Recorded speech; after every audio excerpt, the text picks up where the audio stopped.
পৃথিবী এক রহস্যের ভাণ্ডার। এখনও পৃথিবীর অনেক রহস্য উন্মোচন করতে পারেননি বিজ্ঞানীরা। তেমনই এক রহস্যময় মহাদেশ অ্যান্টার্কটিকা। প্রায় ৫৫ লাখ বর্গমাইল আয়তনের এক মহাদেশ অ্যান্টার্কটিকা।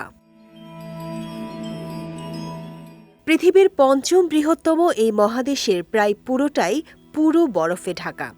স্থায়ী মানব বসতির জন্য কোনোভাবেই উপযুক্ত নয় বিস্তীর্ণ এই অঞ্চল। বরফে ঢাকা সাদা এই মহাদেশের অনেকাংশে এখনও পা পড়েনি মানুষের।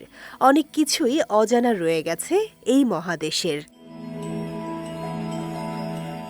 পৃথিবীর দক্ষিণ মেরুর জমাটবদ্ধ বরফের স্তূপের নিচে যে এক বিশাল রহস্য লুকিয়ে আছে তার আভাস বিজ্ঞানীরা দীর্ঘকাল ধরেই দিয়ে আসছিলেন। তবে সম্প্রতি অ্যান্টার্কটিকার বরফের প্রায় ২ মাইল নিচে এক প্রাচীন ও আদিম পৃথিবীর সন্ধান পেয়েছেন একদল আন্তর্জাতিক গবেষক। অত্যাধুনিক রাডার প্রযুক্তি এবং স্যাটেলাইট ইমেজ ব্যবহার করে বরফের নিচে ঢাকা পড়া এক বিশাল পর্বতমালা, নদী এবং একসময়কার ঘন অরণ্যের অস্তিত্ব খুঁজে পাওয়া গেছে। অ্যান্টার্কটিকায় এখনও কিছু গাছ দেখা যায়, সেগুলো মূলত গুল্ম জাতীয়। গবেষকেরা দাবি করছেন গুল্ম জাতীয় নয়, এককালে বড় বড় উদ্ভিদ ছিল অ্যান্টার্কটিকায়।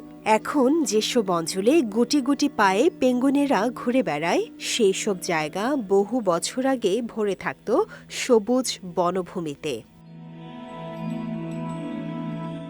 গবেষকরা রেডিও ইকো সাউন্ডিং নামক প্রযুক্তি ব্যবহার করেছেন।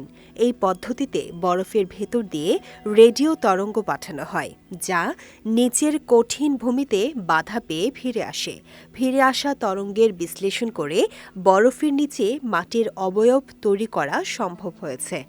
গবেষক দলের প্রধান ড. স্টুয়ার্ট জ্যামিসন বলেন, এটি যেন মাটির নিচে লুকানো এক টাইম ক্যাপসুল। আমরা এমন এক ল্যান্ডস্কেপ দেখছি যা গত ৩ কোটি বছর ধরে স্পর্শহীন অবস্থায় রয়েছে। বিজ্ঞানীরা এখন এই বরফের স্তরের গভীরে ড্রিলিং বা গর্ত করে মাটির নমুনা ও প্রাচীন অণুজীব সংগ্রহের পরিকল্পনা করছেন। যদি সেখান থেকে কোনো প্রাচীন ডিএনএ পাওয়া যায়, তবে তা জীববিজ্ঞানের ইতিহাসে এক মহাবিস্ময় হিসেবে গণ্য হবে। বিজয় টিভি নিউজ ডেস্ক।